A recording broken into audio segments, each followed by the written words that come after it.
The convergence of globalization and technology has created a new brand of terrorism. There were persons who, for whatever reason, came to view their home country as the enemy.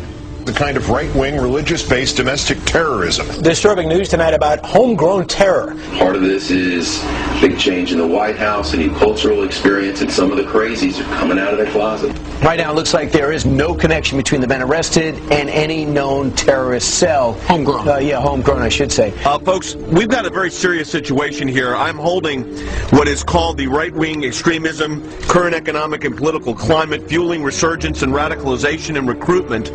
And in it, we talked about the fact that they define pro-lifers as domestic terrorists. They put this in a Department of Homeland Security document, this official assessment, now saying pro-lifers, people that believe in end-time prophecies, people that are opposed to the administration's position on immigration, those of us that are standing up for the sanctity of life and for the sanctity of marriage, all of those are now potential, and this is what they're saying, domestic terrorists. It's a terrorist next door that could be our bigger threat. They call people who believe in the sanctity of life, who believe in owning firearms, who believe in serving their country in the military and coming back, who are very concerned about the policies that this nation is embarking on, spending too much money, taxing too much. It's all listed right here.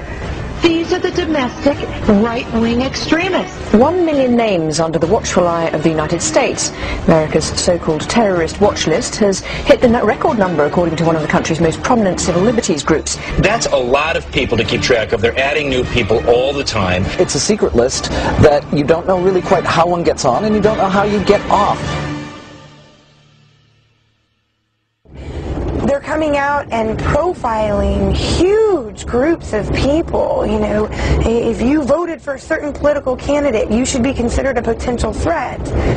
And you couple that with things like the Patriot Act, where if you are a threat in their eyes, you can be held without access to judge, jury, and without access to a lawyer or even to your family. That's very concerning, because we've watched our country go through and do this to brown people, you know, overseas. They're rounding up enemy combatants, and they're putting them in camps, and they are torturing them. That is a fact. We know that. In Missouri, a new document meant to help Missouri law enforcement agencies identify militia members or domestic terrorists has drawn criticism. The February 20 report, called the Modern Militia Movement, mentions such red flags as political bumper stickers for third-party candidates, such as Ron Paul, who ran for president, talk of conspiracy theories, such as the plan for a superhighway linking Canada to Mexico, and possession of subversive literature. So the state police in Missouri have been told that if you see a car with a bumper sticker that opposes the so-called creation of North American Union, the superhighway, that you are probably following a militia member, that you are following an anti-government radical. If you see a car with a bumper sticker that says Ron Paul for president, you might be dealing with a violent radical. Exercise extreme caution.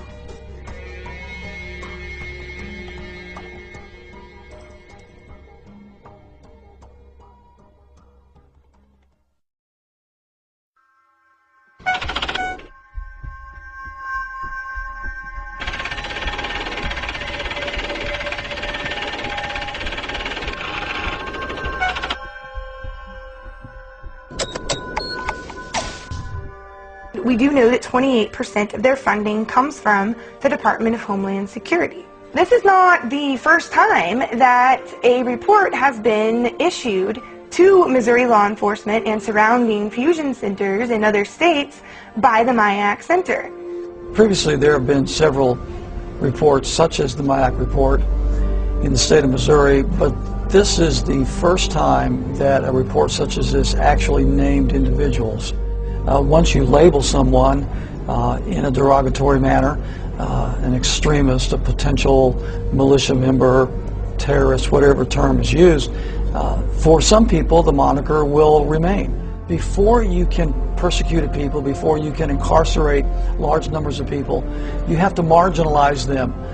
You have to create the image that these people are dangerous to society, or they're extremists or radicals. Call them what you will. but marginalize them from the mainstream of society, so that at that point the rest of society will accept the persecution that might result upon this group. It's been an age-old strategy that's worked in every totalitarian regime in the history of the world, and that's why we're concerned here in the United States when we see this kind of marginalization going on about people who voted for Ron Paul or people who voted for Chuck Baldwin. Why are they being marginalized? Why are they being singled out as a potential danger to society? And I think it's shades of the strategies and tactics of totalitarian regimes in history past, and that should never happen in this country. The people in Washington, D.C. haven't represented what was on the American people's minds for a long, long time. They are the most disassociated, discombobulated, disconnected people on this planet. And they necessarily had to do that for all the violations of the Constitution that they've done. Just how far are you willing to go before you stand up and say no more to the federal government?